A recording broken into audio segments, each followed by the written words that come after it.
Hello aspirants, welcome to my YouTube channel. So आज के video में हम पढ़ेंगे सिख आफ्टर दी गुरुज। मतलब देखिए, हम सिखिज़म पढ़ रहे थे, सिख एम्पायर इन इंडिया पढ़ रहे थे। हमने जाना कि टोटल 10 सिख गुरुज थे। उनको याद करने के लिए हमने एक ट्रिक भी यूज़ की। उसके बाद हमने एक वीडियो में 5 सिख गुरुओं के बारे में पढ़ा, काफ़ी ज़्यादा डिटेल में पढ़ा। सेकेंड वीडियो में हमने 6 से लेकर 10 तक गुरुओं के बारे में जाना। सो आज हम जानेंगे कि जब लास्ट गुरु जब जो है उनकी डेथ हो जाती है, उसके बाद उन्होंने सीख दी कि जो आपका गुरु ग्रंथ साहिब है अब से वही गुरु होगा। तो उस सब के बाद आगे क्या होता है, ठीक है। So after Guru Govind Singh, six were led by बंदा सिंह बहादुर। अब जब गुरु गोविंद सिंह नहीं रहे तो उसके बाद सिखों के लीडर बने बंदा सिंह बहादुर। कब? मई 1710 के आसपास। और इनकी डेथ कब हुई थी? 1708 में, जब इनको एक पठान ने मार दिया था। So areas between Yamuna and Sutlej came under Sikhs. Yamuna और सतलुज के बीच का एरिया आ गया सिखों के पास।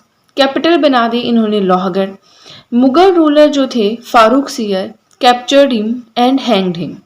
जो फारूक सियर थे ये मुगलों के एक राजा थे। इन्होंने क्या किया? इनको कैप्चर किया और इनको मार दिया, ठीक है। And then Sikh community divided into small groups.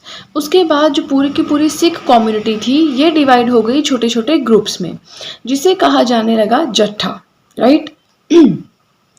फिर 1748 में क्या होता है? All Sikhs gathered in Amritsar to celebrate Vaisakhi. जितने भी सिख्स हैं ये सारे इकट्ठे होते हैं अमृतसर में। बैसाखी इनका बड़ा फेमस त्यौहार है, उसको मनाने के लिए। हेयर दे कॉन्स्टिट्यूटेड शरबत खालसा।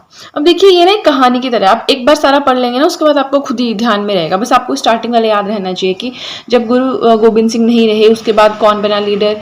बंदा सिंह बहादुर बने। कैपिटल लोहगढ़ रखी, लेकिन फारूक सियर आए, उन्होंने उसको मार दिया। फिर जितने भी सिख्स थे वो छोटे छोटे ग्रुप्स में डिवाइड हो गए। इन ग्रुप्स को कहा जाने लगा जत्था।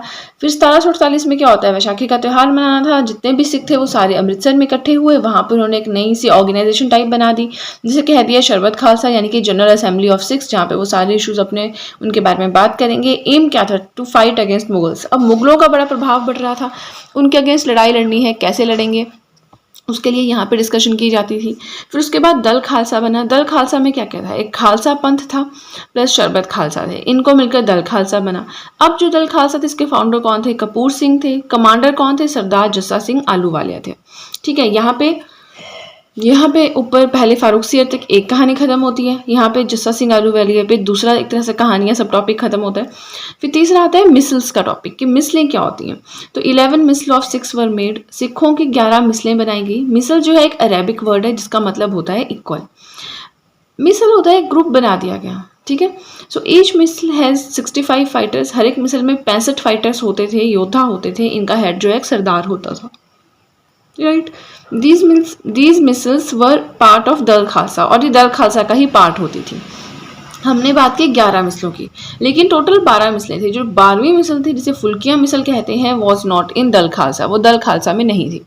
तो इसे एक बार पढ़ लेना, ऐसा याद करने का कुछ नहीं है। बट इससे आगे हम पढ़ेंगे रंजीत सिंह के बारे में, राइट। तो उनके बारे में कुछ चीज़ें हैं जो आपको थोड़ी सी याद करनी पड़ेंगी। याद भी नहीं, एक बार आप पढ़ लेंगे, आपको समझ आ गया तो बहुत अच्छी बात है। एक चीज़ आपको और बोलना चाहूँगी, पेपर पेन हाथ में उठाएं और नोट्स बनाना स्टार्ट कर दें। बिकॉज आपने नोट्स नहीं बनाए ना तो आपका सारा पढ़ना ही सुनना सब बेकार है, क्योंकि आप थोड़े से टाइम में सब कुछ भूल जाएंगे। तो चलिए चलते हैं नेक्स्ट पेज की तरफ। तो नेक्स्ट हमें जिसके बारे में पढ़ना है वो है रंजीत सिंह। इनका टाइम पीरियड रहा है 1792 से 1839 तक। इन्हें लायन ऑफ पंजाब के नाम से भी जाना जाता था। हमने टोटल जाना कि टोटल 11 मिसलें थी जो कि दल खालसा का पार्ट थी। एक 12वीं मिसल भी थी, लेकिन वो दल खालसा का पार्ट नहीं थी। तो जो रंजीत सिंह थे ये भी उनमें से एक मिसल के साथ कनेक्टेड थे। कौन सी थी वो मिसल? शुक्र चकिया मिसल। हिज एरियाज इंक्लूडेड, इनके एरियाज में कौन कौन सी जगहें आती थी? ईस्ट में सतलुज, नॉर्थ में कश्मीर, नॉर्थ वेस्ट में खैबर पास और साउथ में डेजर्ट, ठीक है। इनकी कैपिटल थी लाहौर। बंदा सिंह बहादुर की कैपिटल क्या थी? लोहगढ़। रंजीत सिंह की कैपिटल क्या थी? लाहौर। इस तरह से आपने याद करना है। He combined all 12 misls and created an integral empire. जितने 12 के 12 मिसलों को इन्होंने इकट्ठा किया और एक इंटीग्रल एम्पायर बनाया। हैंस मेड सरकार ए खालसा, मतलब सरकार ए खालसा बनाई। Had friendly relations with Britishers. Britishers के साथ इनके काफ़ी अच्छे रिलेशंस रहे। अब देखिए, कुछ सिख गुरु ऐसे थे ना जिनके रिलेशंस बहुत अच्छे रहे मुगलों के साथ, ठीक है। जैसे हमने गुरु रामदास जी के बारे में पढ़ा कि उनको लैंड ग्रांट की अकबर ने, उन्होंने वहाँ पे अमृतसर सिटी बनाई। वैसे ही कुछ ऐसे थे जिनको मुगलों ने मार दिया, है ना। तो कुछ के रिलेशंस अच्छे थे, कुछ के अच्छे नहीं थे। तो ये भी आपको ध्यान में रखना है किसके रिलेशंस अच्छे थे, किसके नहीं थे, right. His reign was famous for religious tolerance and prosperity. बहुत गुस्सा, बहुत कड़ी सजाएं वो लोगों को नहीं देते थे अपने टाइम पीरियड में, right. During his childhood days उन्हें मतलब उनके बचपन के टाइम में उन्हें स्मॉल पॉक्स हुआ था। So he was blind with an eye, एक आंख से उनको दिखता नहीं था, ठीक है। ही कैप्चर्ड लाहौर 1799 में, कैप्चर्ड अमृतसर इन 1805। सो नेक्स्ट अब जो ये चीज़ आ रही है ना, ये आ रही है ट्रीटी, और ये बहुत ही ज़्यादा इंपॉर्टेंट है। So when he was moving towards east, जब वो ईस्ट की तरफ मुड़ रहे थे, जा रहे थे 1809 में, he was prohibited by Britishers, Britishers ने उनको रोक लिया।